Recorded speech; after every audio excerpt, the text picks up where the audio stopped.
Let's switch for a moment to evolving cyber threats, where I don't know if public policy plays as much of a role in it, or maybe it does. When you started your research, it was a completely different landscape than it is today. And what are your thoughts on the fact that ransomware continues to gain momentum as we see it today? Is there any bright white light at the end of this tunnel as we fight this? You're right in the sense that ransomware continues to be the number one threat that Canadian organizations will face, and not just Canadian, but around the world. But because we are Canadians, I would say Canadian organization, there's a very high likelihood that they will be a victim of ransomware as the number one threat that we are seeing. Why is it flourishing? There is a lot of money to be made in the ransomware ecosystem, and the malicious actors have adapted their tactics and techniques over the years. As it used to be that they would lock your system and ask for a ransom. As we got better at having backups and told them, we're not going to pay the ransom, like, go away, I have a backup, they moved to, well, I will steal information now, and I'll lock your system. So we've seen in some cases that double jeopardy where they would lock your system and steal the data first, then lock your system and ask for a ransom. And if you didn't pay the ransom, then they will threaten to leak the data and force you to pay it that way.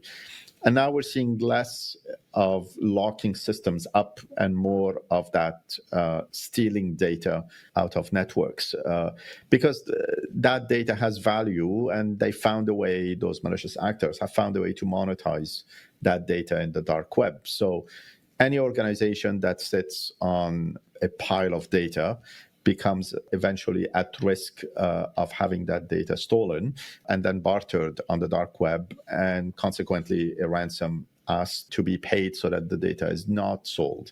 So are we seeing a bright light at the end of the tunnel?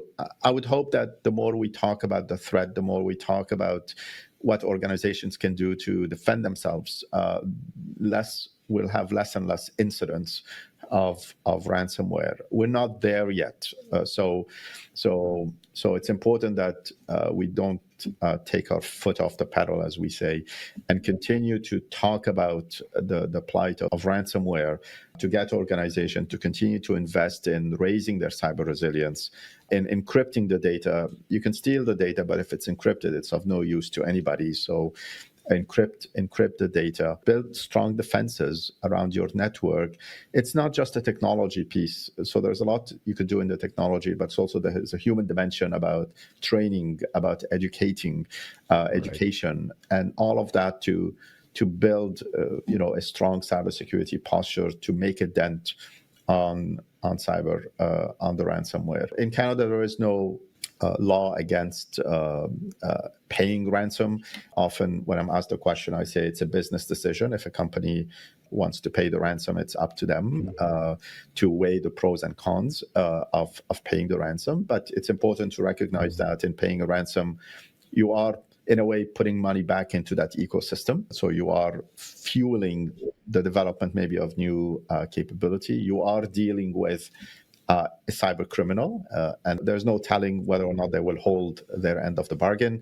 Some cyber criminal claim that there's honor among thieves. That remains to be seen. Paying the ransom will not rewind the clock and will not get you back into the pre-incident state.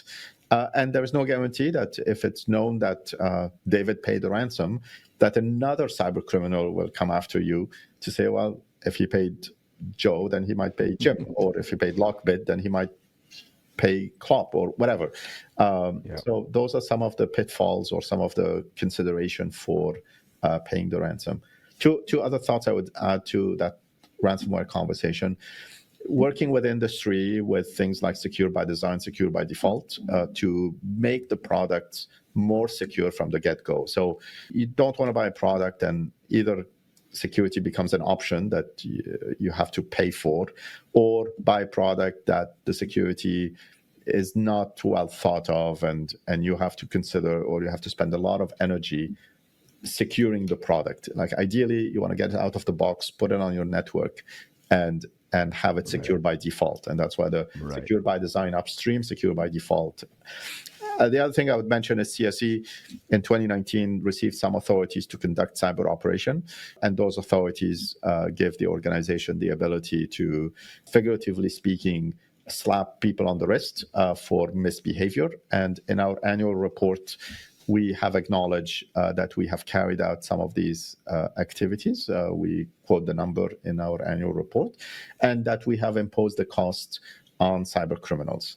We don't go into details against whom and how, but it's a capability that CSE has put to use since getting those authorities in 2019. That is really good news. I did not even realize that.